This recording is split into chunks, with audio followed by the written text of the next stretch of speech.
Pues vamos a continuar con la sesión, con la última sesión, con la última mesa, en la que, bueno, pues si hasta ahora hemos visto la voz o hemos escuchado la voz y hemos visto la participación de destacados especialistas en Estados Unidos, que nos han ofrecido su visión, o periodistas, ¿no?, que nos han ofrecido su visión de lo que está ocurriendo en aquel país ante la campaña electoral y las elecciones presidenciales.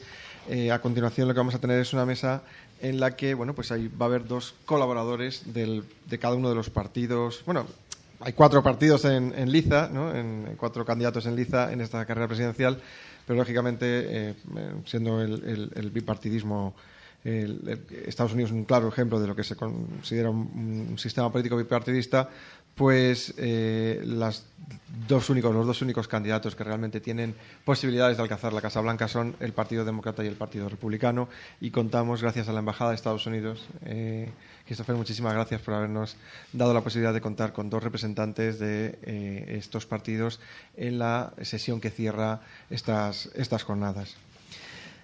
Tengo, pues, el placer de presentar a Bettina Inclán, que es estratega política y de comunicación y que ha participado, además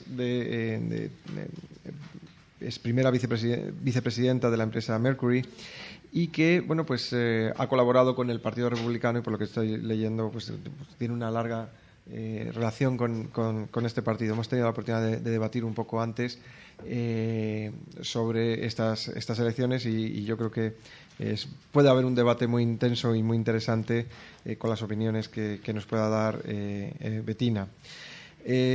Como digo, ya es colaboradora del Partido Republicano, y en el otro lado tenemos a Eduardo de Soto, que ha trabajado, es surrogado del Comité Nacional Demócrata, que ha colaborado además con Maxine Waters, que es representante demócrata por California, y que también nos va a ofrecer un poco, pues, la visión que tiene él como colaborador del Partido Demócrata de las elecciones presidenciales.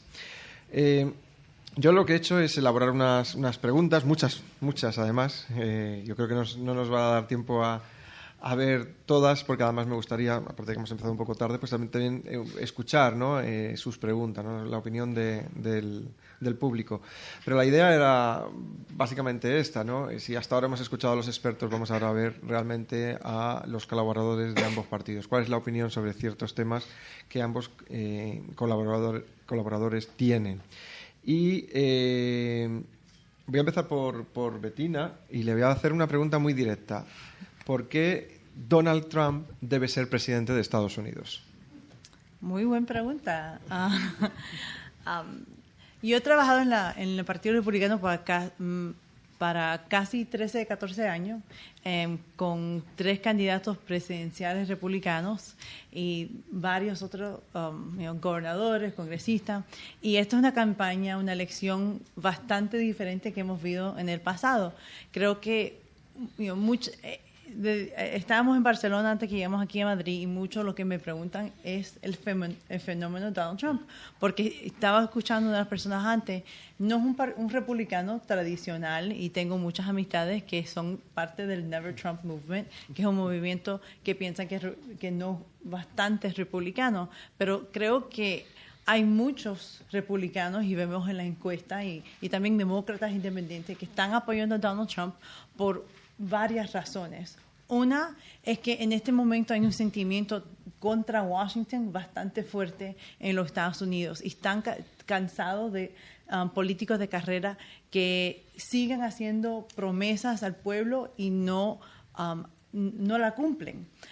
Creo que hay una desesperación del sistema económico que muchos americanos, especialmente en la clase media, se sienten en la clase media en los Estados Unidos está shrinking constantemente en las últimas décadas, que ahora en este momento es la más pequeña que ha sido en la historia americana, y eso duele, especialmente el sueño americano, y se sienten frustrados que se están poniendo más pobres, Y se ve que la economía está mejorando, pero para muchos de ellos se siente que eso no lo está afectando a ellos mismos. No ven sus salarios subiendo y ven que Hillary Clinton es una política de carrera, que su familia y su esposo ha estado en el poder político para más de 30 años y piensan que ella ha tenido una oportunidad de hacer esas cosas y no la ha hecho.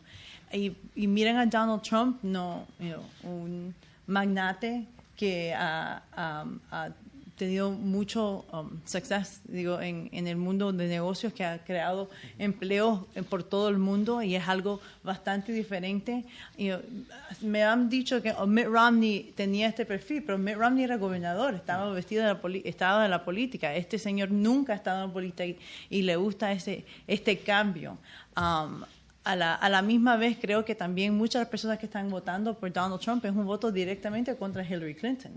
Hay un desafío contra Hillary Clinton que la gente, muchas personas, demócratas, republicanos, independientes, no tienen fe en ella, o sea, los emails con la situación con el Departamento de Estado, y algo que vimos en el debate anoche de los vicepresidentes, que dijeron que yo oigo mucho, especialmente de la gente militar, que si ellos hicieron lo que hizo Hillary Clinton, ellos tenían court-martialed, y piensan que Hillary Clinton y los Clintons juegan por otras reglas, que ellos viven en otro mundo que no es el de las personas americanas. El Benghazi era una situación que le ha afectado mucho a Hillary Clinton, y muchos americanos tienen una crítica, no están involucrados, no entienden mucho del sistema internacional, pero sí entienden el terrorismo y tienen un pánico del terrorismo y piensan que Hillary Clinton no ha hecho bastante contra el terrorismo y proteger a los americanos. Hay muchas cosas, pero le quiero dar un chance a mi amigo Eduardo del Partido Demócrata, pero creo que hay un mal entendimiento que todo el mundo que vota por Donald Trump es un racista. Y creo que eso es incorrecto. Y creo que la realidad que es la economía y es un voto contra Hillary Clinton es lo más grande. Y también para muchos republicanos es que Donald Trump no es solo él. Cuando él se haga presidente va a tener poner personas en la Corte Suprema, que eso es muy importante por muchos republicanos. Para muchos, puedo decir que para 50% de mis amistades, esa es la razón número uno porque están votando por él. Y va a tener muchos appointments, gabinete, todas esas personas, que no es solo Donald Trump, es todo el gobierno federal. Y la gente entiende eso, y ellos saben que no están de acuerdo de las cosas de Donald Trump porque no es un republicano regular o algo que hemos visto en el pasado, pero saben que no están de acuerdo con 90% de las cosas que hace Hillary Clinton. Eso es una decisión que tienen que hacer contra estos dos candidatos. Es efectivamente lo que hemos estado viendo en las anteriores participaciones, ¿no? Pues que no es el candidato típico, es la tipicidad, ¿no?, de Donald Trump, pero el impacto que está teniendo. Y en parte, Bettina me ha contestado también la segunda pregunta que le iba a hacer, aunque luego la reiteraré, que es por qué Hillary no debería ser presidenta. Pero por eso, si quieres, ahora vamos a escuchar por qué sí Hillary debería ser presidenta, y luego, si quieres, pues retomamos. Eduardo, ¿por qué crees tú que Hillary es la persona mejor preparada para, en esta carrera presidencial, alcanzar la Casa Blanca? Bueno, primero, aunque no comparto ni los años de experiencia ni el resumen tan impresionante de Bettina, y debo notar que para ustedes es un verdadero privilegio contar con el conocimiento y la experiencia de Bettina en el panel de hoy. Aunque no puedo igualarlo, sí puedo señalar algunos hechos. Y entre ellos está el aumento en ingresos en la población general de los Estados Unidos a través del término de la administración de Obama, que ya se certificó con varios informes a nivel del Departamento del Trabajo y otras agencias federales que lo han notado. También hemos aprendido que la desigualdad económica, a pesar de que hay una desigualdad de ingreso en los Estados Unidos que es abismal y francamente inmoral, también se redujo durante la administración del presidente Obama. Sabemos que con estas mejorías, Hillary Clinton tiene la posición relativamente cómoda de poder posicionarse como la heredera, la sucesora al presidente Obama. Y para un presidente que, a pesar de la división que inspiró y del ambiente polarizante que cultivó en los Estados Unidos, fomentando tanta hostilidad en el lado republicano, es un presidente que se retira con una tasa de aprobación altísima, francamente histórica, que no había poseído por lo menos aprobación a ese nivel desde que juramentó como presidente en el 2009. Así que Hillary se posiciona hoy como la sucesora de un candidato muy popular y cuyas políticas económicas, quieranlo reconocer o no los votantes republicanos, han traído progreso y han aumentado los ingresos y mejorado la situación económica de una nación que sufría de una recesión muy grave cuando el presidente tomó oficio. Bueno, sumaría. Donald Trump es un intento del electorado republicano que ya se rindió, de que piensa que el gobierno federal nunca va a responder a sus necesidades, de enviar a alguien que pueda ser un saboteador. Es una estrategia de sabotaje al gobierno federal. No hay tanto valor o responsabilidad asignado a Donald Trump o su capacidad de gobernar, sino es su capacidad de desgobernar, de su capacidad de tal vez desplomar lo que ellos perciben como un gigantismo federal. No sé si Bettina estaría en desacuerdo con eso. Ellos perciben que el gobierno federal se ha acrecentado bajo el presidente Obama, lo cual objetivamente no es cierto, pero sí sienten que a través de Obamacare y de ciertas leyes federales el gobierno federal es muy intruso en su vida cotidiana. Así que están, por supuesto, en oposición los hechos y cómo se siente este electorado que tan desesperado está, que está dispuesto a endosar a un candidato tan polémico, por usar un eufemismo, como Donald Trump. Hay varios temas, ¿no? Como decía, pero ya que habéis sacado el tema de los votantes y del electorado, antes del primer debate y también en el propio debate se habló del movimiento alt-right, alternative right. Se ha asociado a Donald Trump con este movimiento, pero curiosamente incluso hasta la página web del movimiento critican a Donald Trump. ¿Cómo ha evolucionado? ¿Cómo crees que ha evolucionado el electorado republicano, conservador tradicional, o esta nueva alternative right? ¿Cómo ha evolucionado hasta llevar a Donald Trump como candidato? ¿Qué es lo que han visto en Donald Trump? Hay mucho enfoque en alt-right y claramente no es algo que yo apoyo. Mucho de mi carrera yo he apoyado, o lo que me he enfocado es enlaces del Partido Republicano con las comunidades hispanas, las minorías, el voto femenino. Pero también creo que el Partido Demócrata y los que están contra Donald Trump y la prensa que está contra Donald Trump quiere enfocar en alt-right y quiere que todas las personas que no, vamos a decir, del perfil bueno, que están apoyando a Donald Trump, pero quieren sobresalir. No tienen la misma cosa, no le hacen la misma cosa a Hillary Clinton. So, es algo interesante que cada vez que hay alguien que vemos como una persona, como un David Duke de Ku Klux Klan, que apoya a que Donald Trump, él tiene que salir y hacerlo. Yo creo que no lo ha hecho fácil, él lo ha hecho fácil para las personas hacer esa conexión.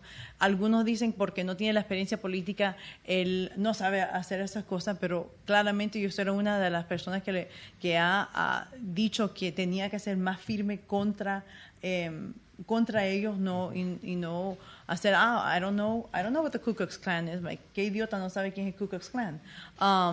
Pero a la misma vez creo que es, how to say, it's unfair almost, que él tiene que decir no a todo este apoyo y Hillary Clinton no tiene el mismo problema. Y hay gente, hay grupos que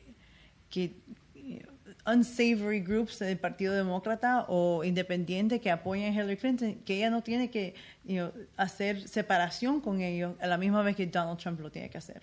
Que es un trabajo doble, ¿no? Sí. Para el candidato. Pero, bueno, en parte estoy de acuerdo y en parte no, porque en el caso de Hillary Clinton, pues tenemos, incluso se vio yo estaba allí en Estados Unidos y vi la convención demócrata, que todavía hay cierto rechazo por parte del electorado que apoyó a a Sanders en apoyar finalmente a Hillary Clinton.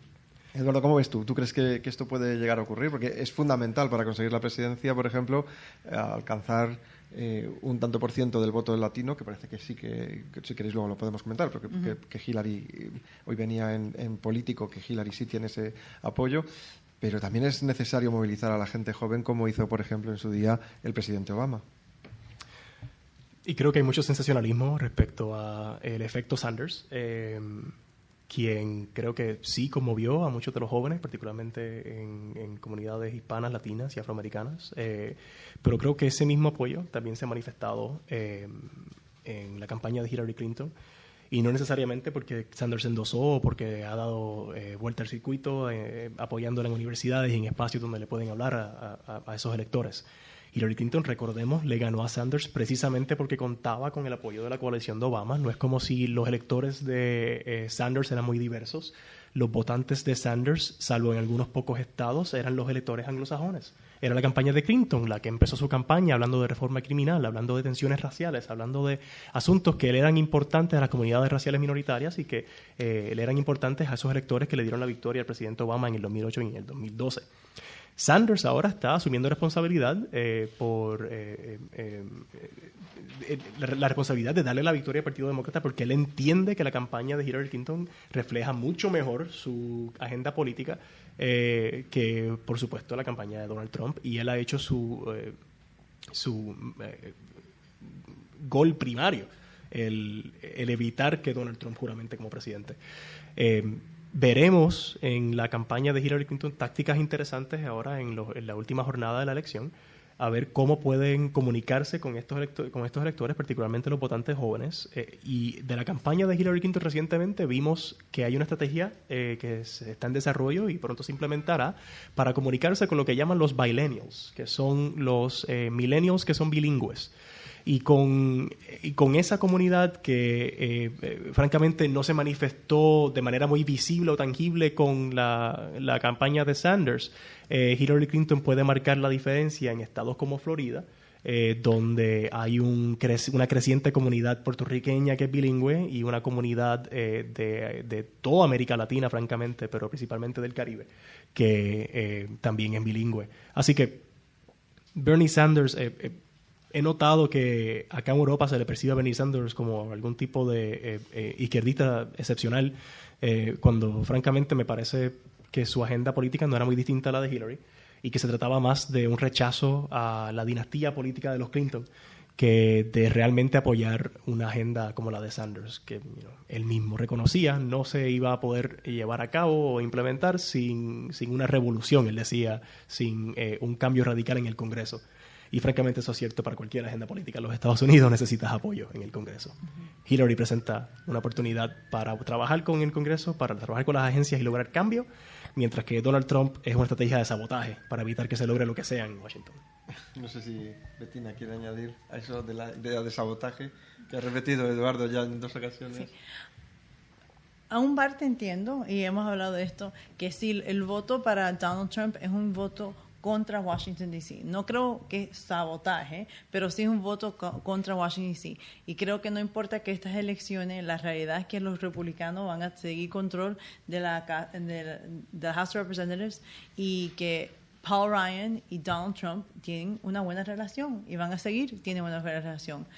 Se entienden que no se van a entender siempre, y Paul Ryan es uno de los primeros que critica a Donald Trump cuando ha dicho cosas que son incorrectas, pero sí Paul Ryan también reconoce que él va a estar mucho más de acuerdo con Donald Trump de con Hillary Clinton. Uh-huh.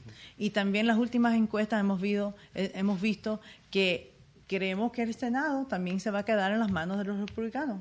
Y es algo bien interesante porque mucha gente estaban diciendo que Donald Trump era un candidato tan desastroso que iba a impactar a todos los candidatos a todos niveles, y el Partido Republicano iba a perder todo. Y lo que hemos visto en la encuesta es que por el Never Trump Movement y por los medios que han tras día recordándole a las personas que Donald Trump no es un republicano regular, que muchos de los votantes no ven Donald Trump como un republicano, lo ven como un brand en sí mismo y no está impactando lo que llamamos down ballot. So, las personas en estados claves como Marco Rubio, que se está postulando para senador en la Florida, no hay un impacto negativo Donald Trump. Él se ha separado de una manera, pero no de una manera que está completamente contra Donald Trump. Y es interesante que después de tanto nerviosismo del Partido Republicano de qué iba a hacer, cómo iba a impactar Donald Trump al Congreso y el Senado, vemos que no tiene impacto porque lo bueno es que todo el mundo reconoce que Donald Trump no es un republicano regular. Bettina ha dicho que efectivamente hay cargos muy importantes que decidir y que nombrar en la siguiente presidencia, entre ellos el Tribunal Supremo. Estaba la duda de si debía ser Barack Obama o el siguiente presidente. Parece ser, ya por las fechas, que va a ser el siguiente presidente quien se encargue de nombrar al miembro del Tribunal Supremo, que puede dar la mayoría a los conservadores o a los liberales. Eduardo, imagina que Hillary Clinton el día 9 ya es presidenta in pectore y que toma posesión en enero, pero los resultados, como decía Bettina, y en las encuestas lo marcan así, la Cámara va a seguir siendo republicana, el Senado está todavía... Pero imagínate que el Senado cae del lado republicano. ¿Qué vamos a encontrar? ¿Vamos a encontrar una parálisis política como la que hemos vivido ahora con el presidente Obama? ¿O tú crees que Hillary, pues por su experiencia en Washington, puede reconducir las relaciones con el Congreso? Bueno, es muy curioso porque no creo que vamos a ver el tipo de mandato histórico que recibió el presidente Obama cuando juramentó en el 2009, pero sí vamos a ver de parte de los Clinton probablemente un esfuerzo de hablarle más a los republicanos, y ha sido muy, bueno, desafortunadamente no ha tenido mucho impacto, pero sí ha tenido un efecto real en la campaña de Trump en cuanto a la lealtad de muchos miembros del Partido Republicano, muchos congresistas del Partido Republicano a la hora de endosar candidatos presidenciales. Quiero decir, muchos congresistas republicanos y muchos senadores han expresado no solo dudas sobre Donald Trump, sino un interés en votar por Hillary Clinton. Incluso muchos periódicos que típicamente endosarían a republicanos, y podemos cuestionar el impacto de decisiones editoriales en periódicos en los Estados Unidos sobre el voto, pero han decidido no endosar a Donald Trump y han endosado tal vez o a Gary Johnson o a Hillary Clinton, o se han abstenido de tomar una decisión. Hillary Clinton, como cualquier otro presidente, va a tener su luna de miel como presidente, si gana la elección. Y va a tener un periodo de tiempo, tal vez unos 90 días, tal vez un poco más, donde el Congreso va a entretener su agenda y va a tener un toma y dame sobre qué tipo de prioridad política se comparte con el liderato republicano y qué tipo de prioridad política simplemente no es viable para republicanos y congresistas preocupados por ganar reelección. Y con el presidente Obama vimos el esfuerzo colosal que fue aprobar la reforma de salud de Obamacare, que se logró a duras penas y por un momento y por cierto tiempo con apoyo republicano hasta que llegó la hora del voto, gracias a los esfuerzos de veteranos de la administración de Clinton que formaban parte del equipo de Obama. Así que veremos a ese tipo de estratega pragmático en la administración Clinton, que tal vez en los últimos días de la campaña de Obama no han tenido un rol muy amplio. Los veremos en la Casa Blanca de Hillary Clinton con la habilidad de negociar y de hablarle al bando republicano de una manera que tal vez en los días recientes de la campaña de Obama no hemos podido disfrutar. Yo siempre digo que una de las características que tiene que tener un presidente de Estados Unidos es el poder de persuasión, que es fundamental para ser presidente, y en este caso Bill Clinton lo tenía, ¿no? Tuvo que lidiar con un Congreso totalmente opuesto y pues, que le llevó prácticamente al proceso de impeachment. Prácticamente no. No, la llevó al proceso de impeachment. Lo que pasa es que supo ganarse luego a los senadores para evitar el juicio. ¿Qué ocurriría en el caso de Donald Trump? ¿Tiene Donald Trump ese poder de persuasión para poder llevar a cabo su política? Porque, como muy bien habéis estado señalando los dos, y dadas las características del sistema político de Estados Unidos, lógicamente un presidente es elegido pensando en realizar una política que luego puede desarrollar o no dependiendo de quién esté ocupando el Congreso. Y aún así, si es tu propio partido, tampoco puedes contar siempre al 100% con los votos para poner en práctica esas estrategias políticas que tenías o has defendido durante la campaña electoral. ¿Cómo ves tú, en el caso de Donald Trump, siendo presidente a partir del mes de noviembre, cómo lo ves en su relación con el Congreso? Bueno, él piensa que tiene, que puede hacer esa compromise. Él piensa que él es el negotiator mejor del mundo y que todo es, he's going to get a better deal, everything's a better deal. Y creo, algo interesante, especialmente yo trabajé no solo en el Partido Republicano, pero también en el NRCC, the National Republican Congressional Committee, que es una parte del Partido Republicano que ayuda a candidatos al Congreso. Y una de las que vimos con nuestros candidatos es que para muchos republicanos la palabra compromise era negativo, porque era todo ideología, tenía que ser ideología pura. Y muchos de esos candidatos tenían más miedo de un contrincante en su mismo partido que un contrincante demócrata, porque nada más que como está el Congreso. Pero ahora viene Donald Trump, que básicamente lo que está diciendo es que él va a hacer compromises, dice que él va a trabajar con cualquier persona, republicano, demócrata, independiente, ruso, español, cualquier persona, para hacer lo mejor para los Estados Unidos. Y lo que hemos visto es que los votantes les gusta. Y ha sido algo bastante diferente, que no creo que la gente se ha enfocado en eso, porque es completamente desde 2014. En nada más que 2 años hemos visto un cambio en el electorado republicano en qué son las prioridades. Que en 2014 eso era negativo, ahora están apoyando un candidato que básicamente eso es lo que está diciendo, que va a trabajar con cualquier persona para hacer lo mejor para los Estados Unidos y para básicamente los valores republicanos. Eso creo que es un cambio. Y una cosa que dijo Eduardo de los que como quien está endorsando a Donald Trump, ha sido una cosa positiva para Donald Trump que George H.W. Bush no lo está apoyando. Ha sido una cosa positiva para Donald Trump que esto básicamente republicanos de carrera no lo están apoyando, porque la gente que está apoyando a Donald Trump quieren que sea anti-establishment, quiere que sea contra el status quo, quiere todas esas cosas. Y cada vez que salen estos periódicos contra él, yo creo que es un voto más para él. Pero Bettina, Eduardo ha mencionado los millennials y los dos tienen ese origen latino, y las encuestas de las últimas elecciones dicen que sin él cerca del 45, antes hablaba del 40, ahora es un poco más, es 45-47% del electorado latino, es prácticamente imposible alcanzar la presidencia. ¿Cómo crees que puede Donald Trump enfocar su discurso para atraer al electorado latino, y sobre todo al electorado joven latino? Yo creo que es muy difícil para Donald Trump tener 44%. Yo trabajé para Mitt Romney y estaba encargada de enlace para la comunidad hispana, para el Partido Republicano, y después en septiembre de 2012 me fui a Boston para ayudar y tenía, en todo ese año tenía equipos en 7 diferentes estados enfocados en la comunidad hispana. Y Donald Trump, yo creo que él reconoce que no va a tener un apoyo de ese nivel, pero mucho de ese número es un número nacional. Y el voto hispano nacional, como ningún voto nacional, es importante a la presidencia. Es los estados clavos.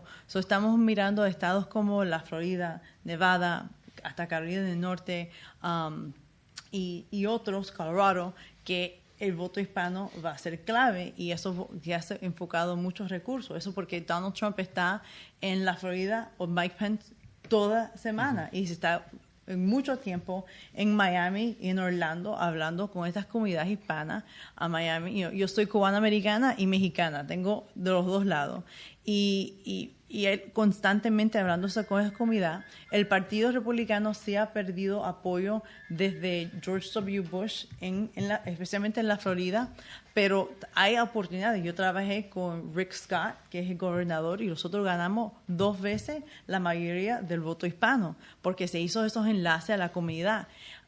So va a ser interesante qué va a ser el último número, porque como sabemos que el voto hispano en Florida, cubanos y puertorriqueños, la mayoría, la inmigración no le impacta a la misma vez, a la misma manera que un hispano en Nevada, que la mayoría son mexicanos. Y yo no creo que hay un voto hispano, yo creo que es un voto regional que es hispano. Lo mismo que yo no creo que hay un voto femenino. Eso cambia regionalmente, y si es casada o soltera, si vive en la ciudad o si vive en los suburbios.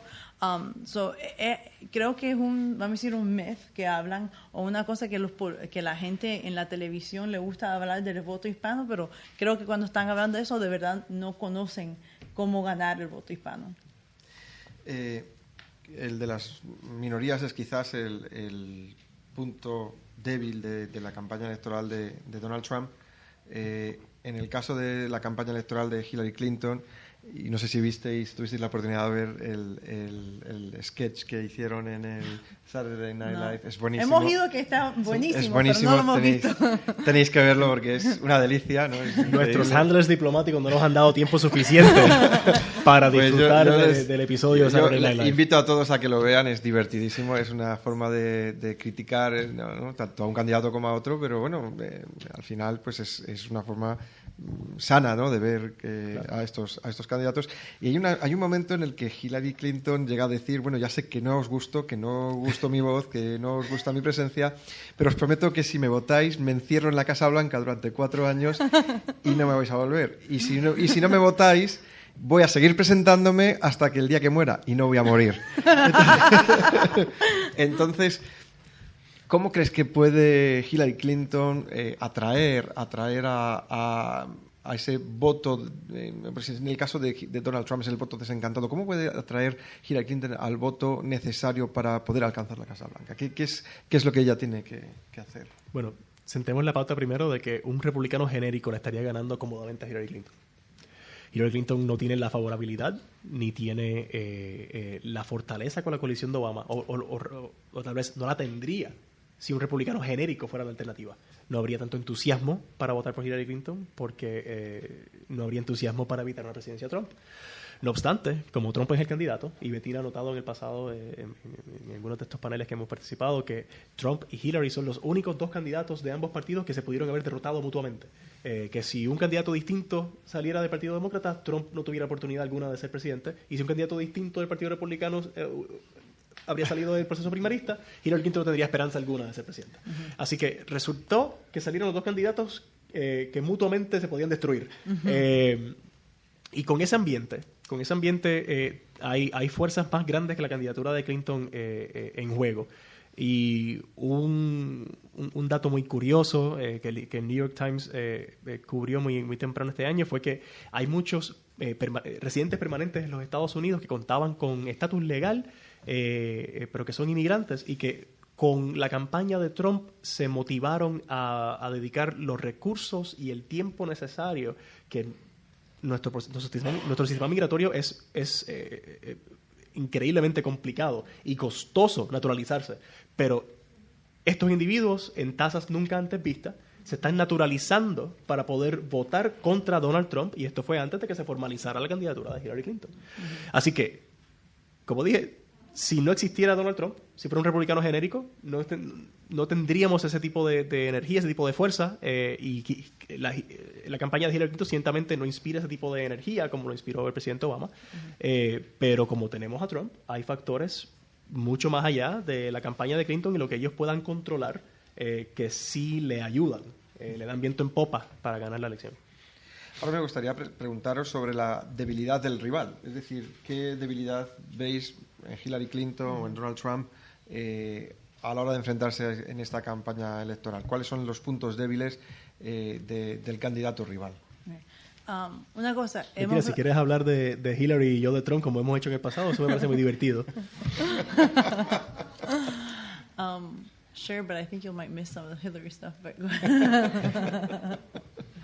Ok.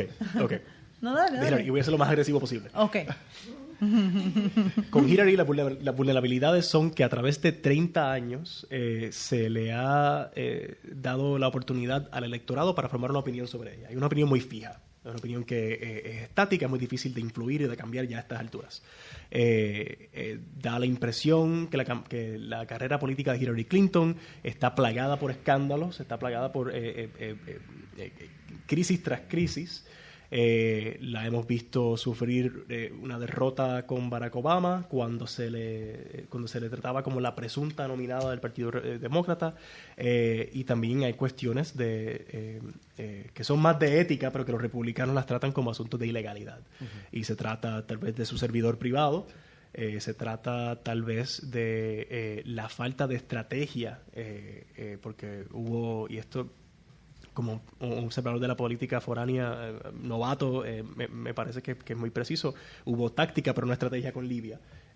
Y por falta de estrategia fue que quedamos expuestos al tipo de ataque que cobró vidas diplomáticas en Benghazi, y la responsabilidad del cual se le atribuye a Hillary Clinton, quien era secretaria de Estado.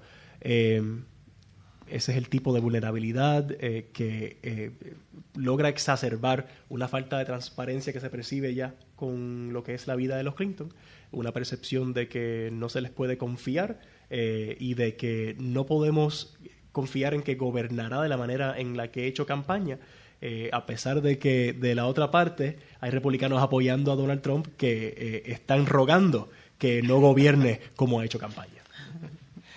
Bettina.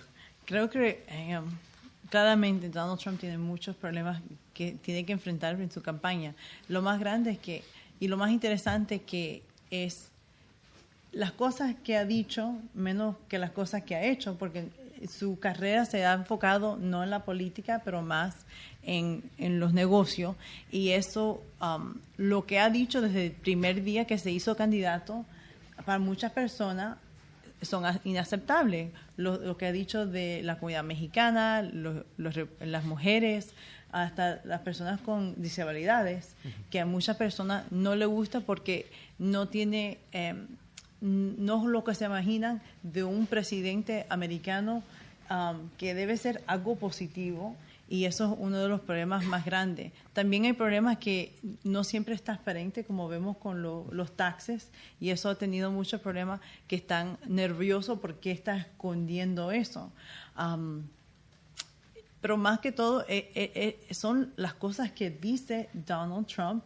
Hay cosas en la comunidad, minorías que están preocupadas con los hechos que en el pasado pero reconfirmando problemas con minorías, como si cuando en los 70 si no dejaba a las personas minorías quedarse en sus hoteles o en apartamentos, y cosas así del pasado se ha salido, pero la mayoría del ataque o la mayoría de las personas que no quieren votar por Donald Trump es porque piensa que tiene términos o usa términos que muchas ven como racistas. Yo no creo que Donald Trump es racista, pero creo que no le molesta vivir en ese mundo que es un poco, vamos a decir, un gray area.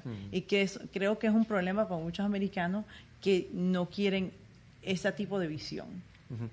Bueno, eso sí. Me ha dado la impresión acá en España de que se presume que la candidatura de Donald Trump es una insurgencia racista en los Estados Unidos. Y a pesar del tono discriminatorio, francamente xenófobo, y políticas, no solo faltas en legalidad, sino faltas en moral que ha esbozado como candidato, creo que ese tipo de retórica no es lo que ha catapultado la candidatura de Donald Trump. Él no anticipaba cuando enfocó su campaña en el asunto de reforma migratoria y de la necesidad de expulsar a indocumentados que fueran criminales, o todos los indocumentados por mucho tiempo. Habló de eso. Él no anticipaba que con esa retórica iba a inspirar el apoyo del alt-right. Incluso no creo que él haya escuchado lo que era el alt-right, porque no lee. Él ha admitido ya abiertamente que él consume sus medios por la televisión, y en la televisión no existe plataforma para el alt-right. O sea, así que no hay manera necesariamente de la cual él se pudiera haber enterado de que existía esta comunidad política allá afuera que le iba a inspirar si hablaba de cierta manera. Y una cosa más, yo creo que una de las cosas más interesantes es que esta elección es de personalidades. Esta elección es si tú crees que Donald Trump no tiene temperamento para ser presidente, o si tú crees que es peor que Hillary Clinton no es una persona honesta. Y tenemos un grupo más grande de personas que no están decisas en esta elección, más alta que en 2012. En 2012, como a este momento era como 5 o 8%. Ahora estamos viendo entre 13 a 20% de las personas que no han hecho una decisión en quién va a apoyar. Y la razón más grande, lo que lo está parando es esa decisión, no es la economía o la salud o climate change, es personalidad. Totalmente de acuerdo, ¿no? En una carrera de personalidades, y en esto supongo que los debates electorales tendrán mucho que ver. Todos esperábamos un gran debate, en el primer debate de los candidatos presidenciales. José Antonio antes decía que lo vio José Antonio Bupegui le decía que lo veía, que lo estuvo viendo, se despertó y que había momentos en que se quedaba dormido. Es que fue realmente aburrido. Es un debate que ha levantado tantas expectaciones y que no estás de acuerdo. Estaba gritando en el televisor. Pero quizás desde aquí tenemos otra perspectiva. Y era muy tarde en la noche, ¿no? Era tarde en la noche. Pero no era lo que yo creo que esperaba todo el mundo en debates. ¿Cómo veis vosotros? ¿Cómo veis que vuestros candidatos van a plantear su intervención en los siguientes debates? Que si no recuerdo mal es el próximo domingo. El próximo domingo. El próximo debate es un tipo town hall. Sí, es town hall. Es muy, muy diferente. Creo que si tú piensas que ese era primero aburrido, creo que vas a pensar que este es más aburrido. Porque va a ser... tú tienes otra posición, algo interesante para decir en esto.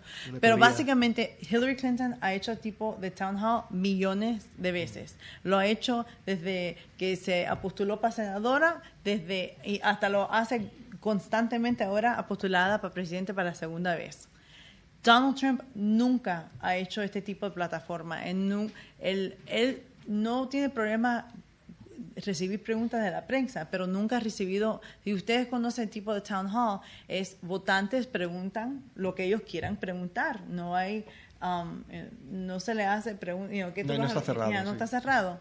Y también muchas veces, contrario que un moderador, si no le gusta que las respuestas, te preguntan otra pregunta y te preguntan otra pregunta. Y va a ser interesante cómo va a reaccionar especialmente Donald Trump a este formato. Bueno, hablando de los debates, pido disculpas que tengo una gripe y si sueno como Donald Trump en el primer debate es por eso. El formato de Town Hall para mí presenta el riesgo de que Donald Trump le falte el respeto de cara a un elector indeciso.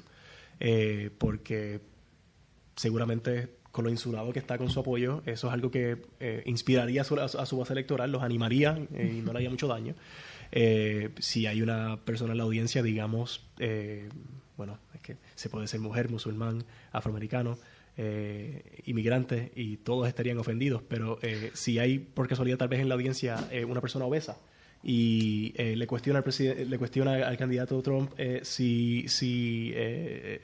qué quería decir cuando habló de que un hacker podía ser de 400 libras aquí en los estados, allá en los estados, ese tipo de interacción, yo creo que Donald Trump no pediría disculpas, no se excusaría, sino que reiteraría su mensaje original y puede enajenar más a electores indecisos, aunque Bettina y yo estamos un poquito en desacuerdo en cuanto a cuántos electores realmente hay indecisos y cuántos les da vergüenza decir que apoyan a estos candidatos porque no son vistos muy favorablemente.